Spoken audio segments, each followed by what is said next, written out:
अतिशय प्रिय करुणा निधान की। वह जनक सुता जानकी जब उसके पास जाएंगे, भवानी के पास, तो ताके जोग पद कमल मनावो, जासु कृपा निर्मल मति पावो। जब हम उस भवानी के चरणों में जाकर के भक्ति भाव से अपना शीश झुकाएंगे तो उसकी कृपा से हमें निर्मल मति प्राप्त हो जाए, और भगवान उसी निर्मल मति को प्राप्त करते हैं। मैया कहने लगी कि मुझे मेरे व्रत के अवसर पर लोगों को घर में मेरे लिए झूला डालना चाहिए। मुझे जो झूला झुलाता है मुझे बड़ा अच्छा लगता है। झूलोत्सव करना चाहिए, जागरण करना चाहिए, मेरे भजन गीत इत्यादि को गाते रहना चाहिए। ऐसे समय व्यतीत जो करता है मेरी याद में, वो भक्त मुझे बड़ा प्रिय होता है। मैया कहने लगी, हिमालय तुमने फिर भी पूछा है कि कौन सा व्रत तुम्हें सबसे ज्यादा प्रिय है। तो देवी भागवत में मैया कहती हैं, एव मन्यान्यपि विभो नित्यम नैमित्तिकानि च व्रतानि कुरुते यो वै मीत्यर्थम विमत्सरः। मैया कह रही है हिमालय राजा से, हे राजन, मुझे सबसे अधिक प्रिय सोमवार का व्रत है। मैया ने कहा है सोमवार का व्रत मैया को सबसे अधिक प्रिय है, मुझे सबसे अधिक संतुष्ट करता है सोमवार का व्रत। इस व्रत में भी भगवती की पूजा करके रात्रि में भोजन इत्यादि करना चाहिए, पूरे दिन उपवास करना चाहिए, रात्रि में भोजन करके व्रत का पारण कर सकते हो। इसके अलावा है राजन, चैत्र की और आश्विन मास की यानी कुंवर की जो नवरात्रि आती हैं, उनमें जो ब्रह्मचर्य का पालन करके मेरे व्रत को करता है, मेरी सेवा पूजा ध्यान इन नवरात्रों में करता है, मुझे बहुत अधिक संतुष्टि प्राप्त होती है। इन व्रतों में मेरी पूजा करके 2 वर्ष से लेकर के 10 वर्ष की कन्याओं को जो भोजन कराता है, उनके चरण धोता है, उनको टीका तिलक इत्यादि करता है, मुझे वो भक्त बहुत प्रिय है।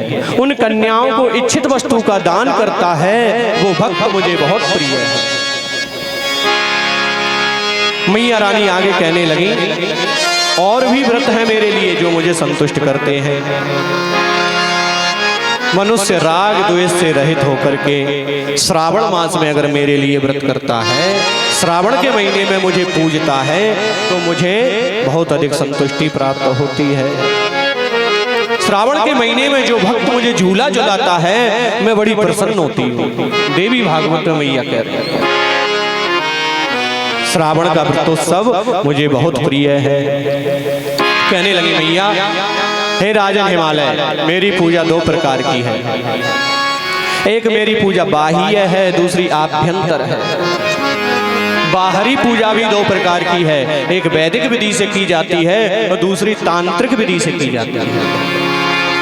वैदिक विधि से करी जाने वाली पूजा सात्विक होती है, उसमें भक्त मेरे लिए पाद्य अर्घ आचमन स्नान कराते हैं, पंचामृत से स्नान कराते हैं, मुझे वस्त्र दान करते हैं। वस्त्र दान करके तिलक चंदन इत्यादि करके नाना प्रकार के व्यंजनों का भोग लगाते हैं, मिठाइयों का फलों का भोग लगाना चाहिए मैया। मिठाइयों का फलों का भोग लगा करके मैया को मीठा पान अर्पण करना चाहिए, तांबूल चढ़ाना चाहिए।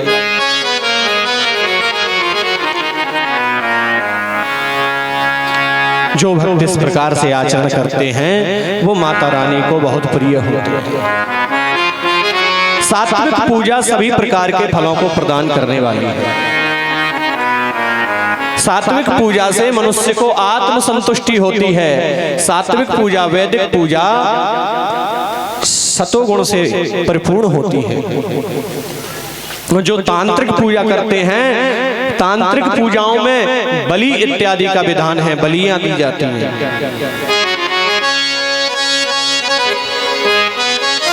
और माता रानी बलि किससे लेती है? माता रानी तो दुष्टों की बलि लेती है। माता रानी भक्तों से कभी बलि नहीं लेती। आप स्वयं बताइए विचार करके, ये सारा जीव जगत जितने भी हैं वो हमारी माँ भवानी के ही पुत्र हैं कि नहीं है? जितने भी जीव जंतु हैं सृष्टि में सब माँ भवानी की संतान है।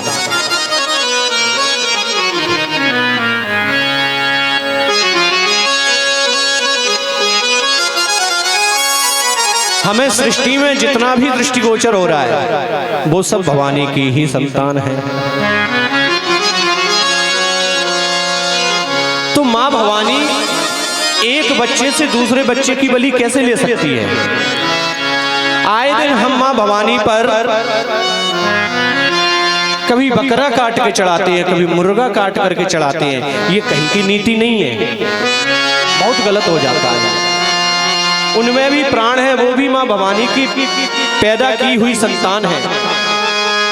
आपने कथा में बीच में सुना था कि कश्यप बाबा की अनेकों पत्नियां हैं। उन अनेक पत्नियों में योनि के भेद से तमाम जीव जंतुओं का निर्माण हुआ है। इसीलिए हमें तांत्रिक पूजा कभी नहीं करना चाहिए, हमें सात्विक पूजा मैया की करना चाहिए। तांत्रिक पूजा तामसी गुणों से भरी हुई होती है, उसमें अहंकार होता है, उसमें क्रोध होता है। मां भवानी कह रही हैं कि हे राजन, जितनी भी श्रुति हैं, जितने भी वेद हैं, जितने भी पुराण हैं, उन सब में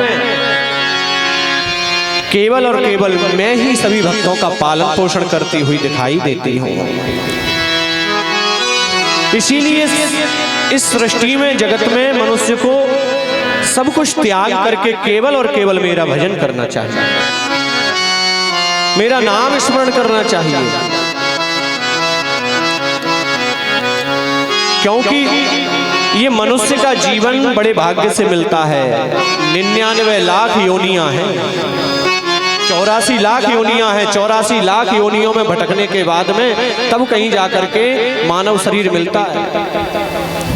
अगर हमने 84 लाख योनियों में भटकने के बाद में मानव शरीर प्राप्त करके मैया का भजन नहीं किया तो 99 लाख योजन नीचे नरकों की यातना को भोगना पड़ेगा। मानस में गोस्वामी जी ने कहा है इस बात को, बड़े भाग्यमान नुसतन पावा, सुर दुर्लभ सद ग्रंथ गावा। बड़े भाग्य से, बड़े न जाने कितने जन्मों के भाग्य उदय होते हैं तब जाकर के हमें मानव देह प्राप्त होती है।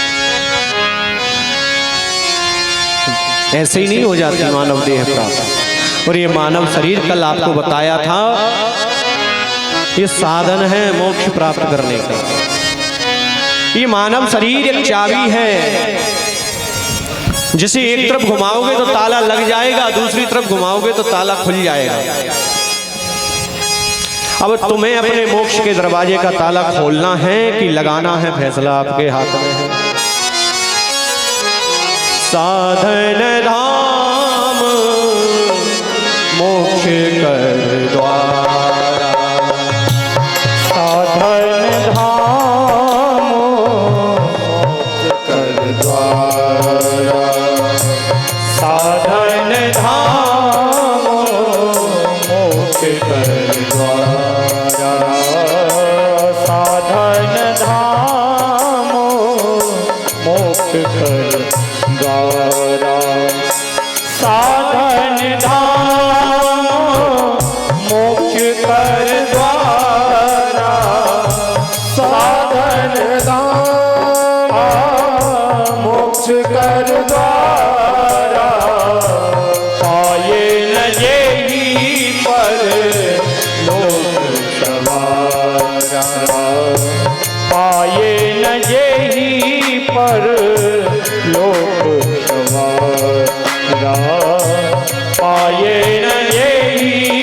पर लोक सवारा। ये मनुष्य का शरीर साधनों का धाम है। इस साधन का सही सही उपयोग कर लिया जाए तो इससे अच्छा कोई शरीर नहीं है, इससे अच्छी कोई योनि नहीं है, इससे अच्छी कोई देह नहीं है।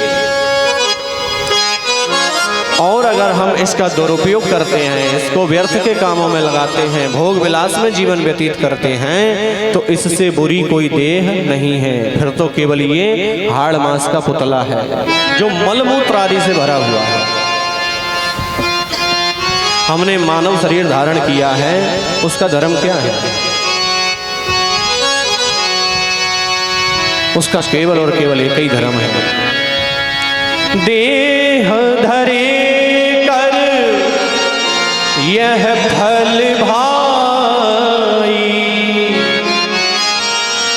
भजिय राम सब काम बिहाई।